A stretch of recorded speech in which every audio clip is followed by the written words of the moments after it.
Hello aspirants, आज हम पढ़ेंगे 15th एंड 16th फेब 2024 के करंट अफेयर्स।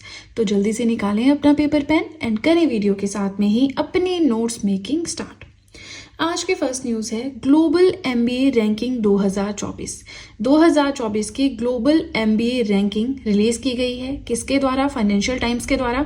अब इस रैंकिंग में क्या होगा, एमबीए के लिए जो बेस्ट कॉलेजेस हैं उनकी रैंकिंग की गई होगी।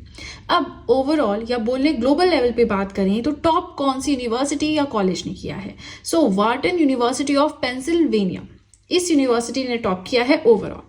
अब आएंगे हम अपने देश की ओर कि इंडिया की तरफ से क्या कोई कॉलेज है जिसकी इस रैंकिंग में अच्छी पोजीशन रही हो, है ना? तो वो देखते हैं। तो देखिए, इंडिया की तरफ से फर्स्ट रैंक मिला है आईएसबी को।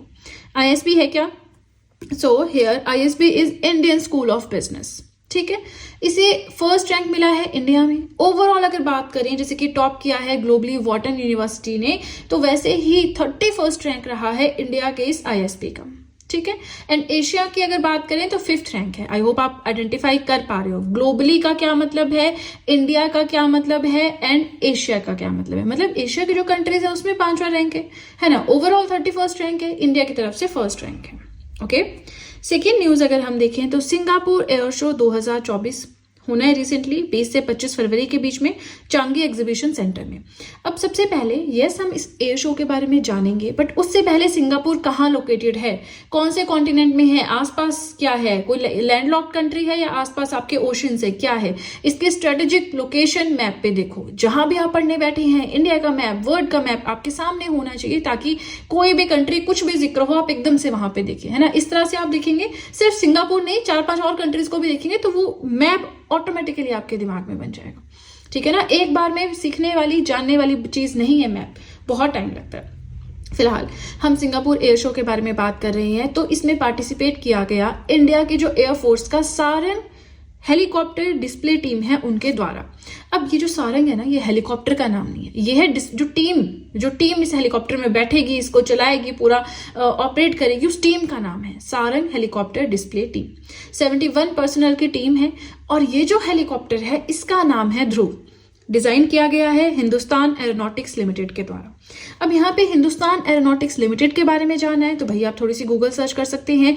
आप जैसे कहते हैं ना कि मैम ज्यादा वीडियो लेंथी नहीं होनी चाहिए, कोशिश करती हूँ ना हो, बट जो इंपॉर्टेंट करंट अफेयर्स के पॉइंट है वो तो आपको प्रोवाइड करवाना मेरी रिस्पॉन्सिबिलिटी कि कोई भी पॉइंट छूटे ना। ठीक है, अब अगर आपको लगता है कि इसके बारे में आपको और जानना है, आप गूगल कर सकते हैं। करंट अफेयर मैंने आपको प्रोवाइड करवा दिया, इन डिटेल आप खुद से देख सकते हैं, बट जितना मैं पढ़ा रही हूँ this is more than enough. I believe आपको लगता है कि नहीं और जानना है तो आप जान सकते हैं। ठीक है, ये हमारा हो गया सिंगापुर का एयर शो। कहाँ पे होना है, इंडिया की तरफ से कौन पार्टिसिपेट कर रहा है, टीम का नाम क्या है, हेलीकॉप्टर का नाम क्या है, हेलीकॉप्टर को किसने डिजाइन किया है, दैट्स इट। ठीक है ना। थर्ड पॉइंट अगर हम देखें, smart payment card recently launch किया गया है एम्स दिल्ली एंड एसबीआई के द्वारा मिलकर।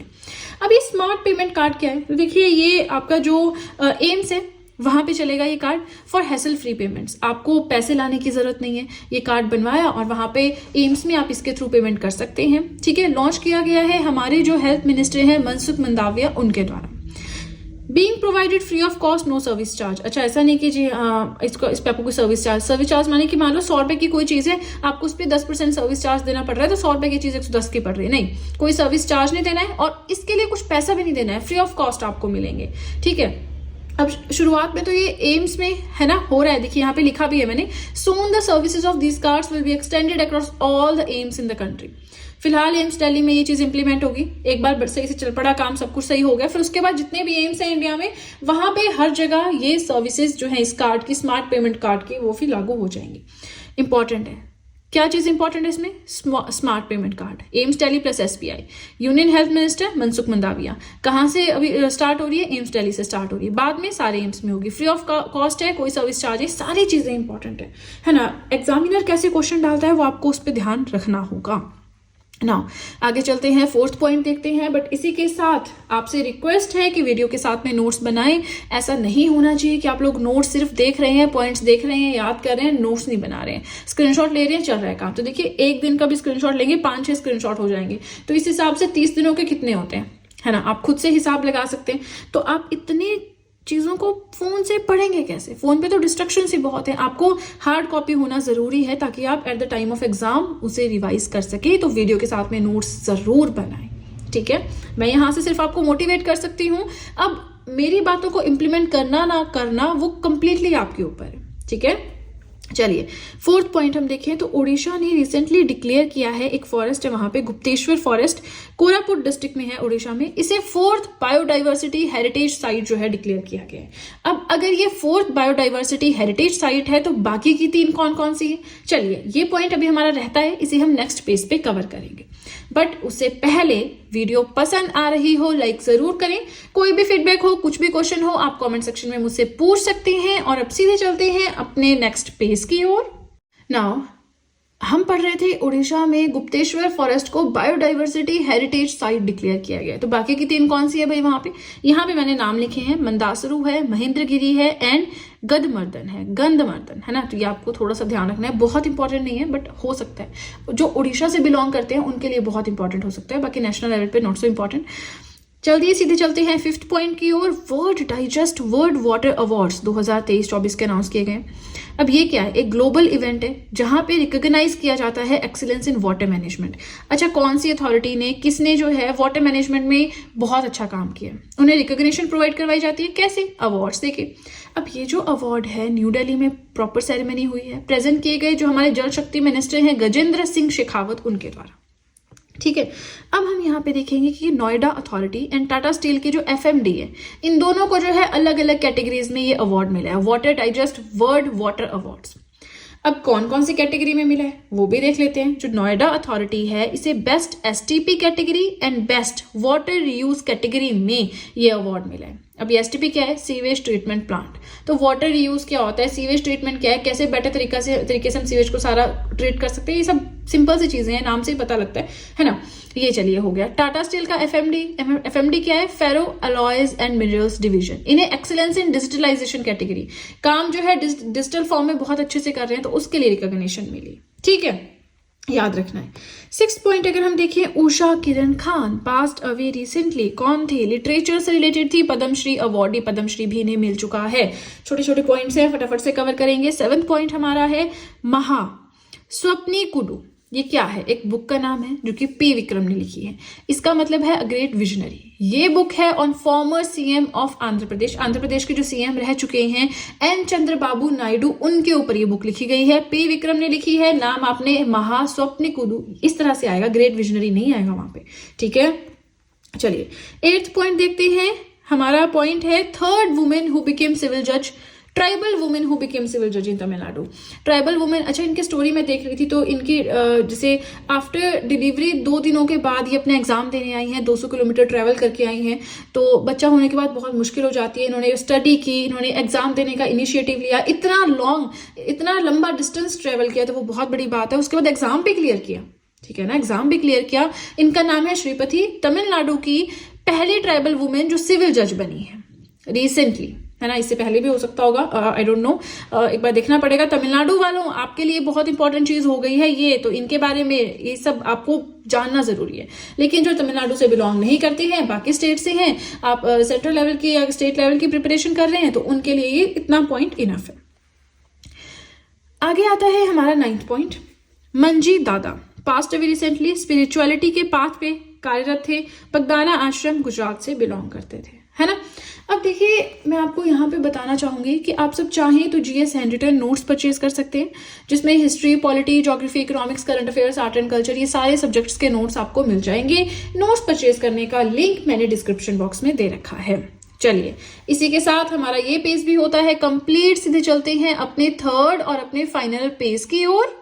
अच्छा, स्टैटिक जीके के बारे में मैंने आप सबसे एक क्वेश्चन किया था, बट मुझे एक ही कमेंट आया है उससे रिलेटेड। इट मीन्स आप लोग वीडियो नहीं देखते हैं, बस नोट्स बनाते हैं या फिर स्क्रीनशॉट्स लेते हैं, है ना। ये चीज नहीं होनी चाहिए। बहुत सारी ऐसी चीजें होती हैं जो मैं एक्स्ट्रा भी पढ़ाती हूँ, एक्स्ट्रा भी बोलती हूँ वीडियो में, है ना।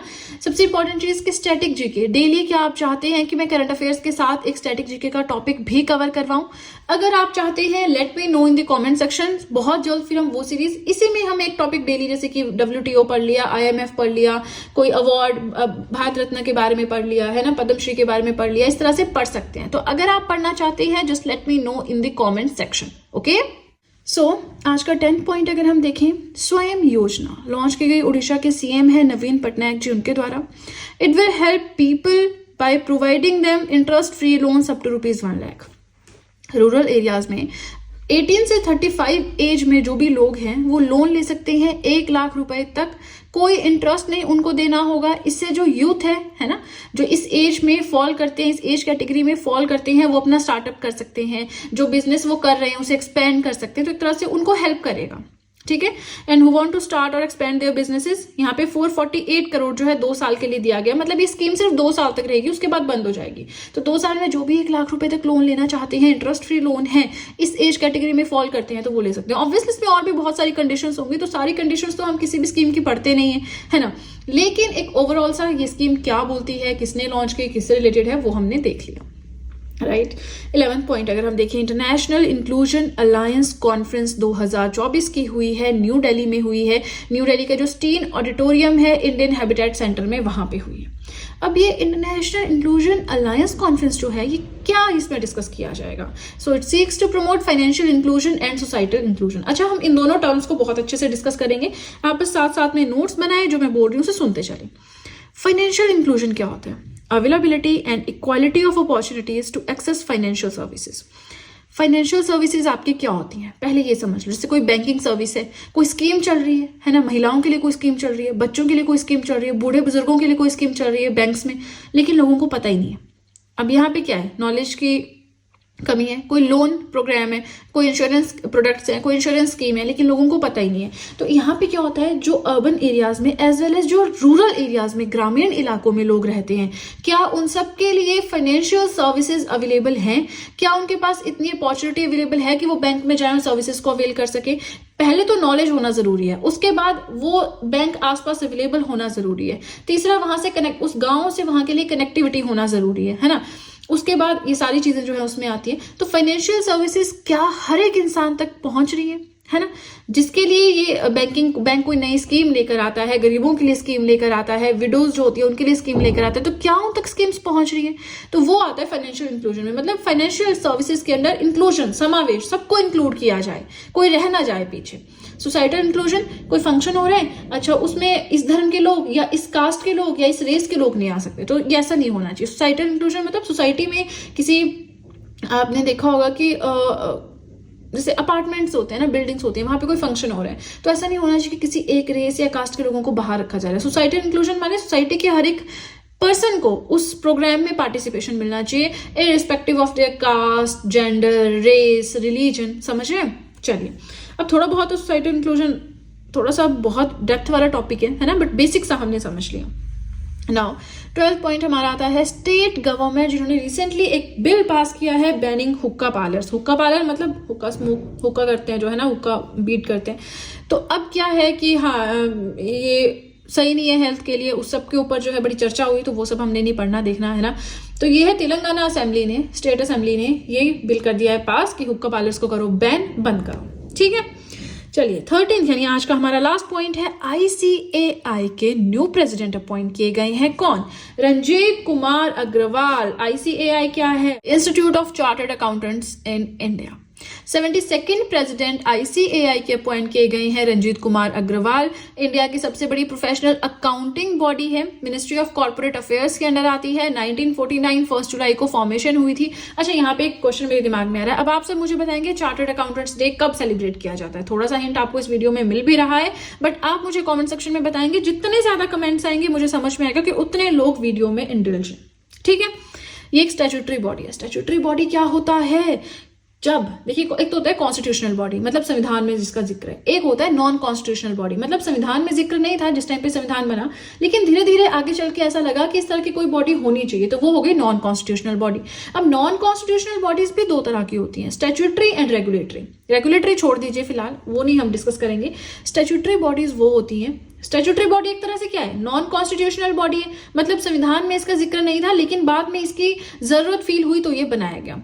अब स्टैट्यूटरी बॉडी बनती है जब पार्लियामेंट में कोई एक्ट पास किया जाता है, मतलब पहले बिल पास किया जाएगा, बिल पास हो गया, फिर वो एक्ट बन जाता है, और उस एक्ट के अंडर जब किसी बॉडी की फॉर्मेशन होती है, then that kind of body is known as the statutory body. और इसके लिए जो बिल पास हुआ था वो था आपका चार्टर्ड अकाउंटेंट्स बिल। जब वो पास हो गया तो वो बन गया चार्टर्ड अकाउंटेंट्स एक्ट 1949, यानी 1949 में पास हो गया प्रॉपर तरीके से, to promote, develop and regulate the profession of CAs in India. Chartered accountants का जो प्रोफेशन है, कैसे उसे प्रमोट करें, कैसे रेगुलेट करें, वो सारा काम इनके पास है। हेडक्वार्टर्स है न्यू दिल्ली में। ठीक है, अब इसी के साथ हमारा आज का कंटेंट हुआ कंप्लीट। प्लीज मुझे स्टैटिक जीके के बारे में बताएं, क्योंकि मुझे 2-3 रिक्वेस्ट आई थी फोन पे, व्हाट्सएप पे कि हाँ जी मैम हमें चाहिए, है ना, स्टैटिक जीके आप डेली एक टॉपिक पढ़ाएं। तो वहां से मुझे थोड़ा ये आइडिया आया है। अगर आप लोग चाहते हैं तो ऑब्वियसली मैं पढ़ाऊंगी, लेकिन अगर आप लोग इंटरेस्टेड नहीं है तो इस चीज को हम यही स्किप कर देंगे।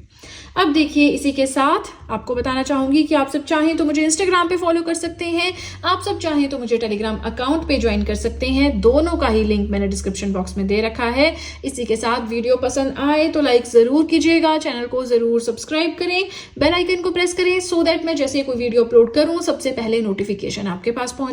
प्लस जो भी आपके फ्रेंड्स हैं जो भी गवर्नमेंट एग्जाम्स के लिए प्रिपेयर कर रहे हैं, उनके साथ भी मेरे चैनल का लिंक जरूर शेयर करें, सो दैट इन हैंड रिटन नोट्स का उन्हें भी कुछ फायदा हो सके। तो चलिए फ्रेंड्स, आज के लिए इतना ही। अब हम मिलेंगे नेक्स्ट वीडियो में। So that's it and see you soon.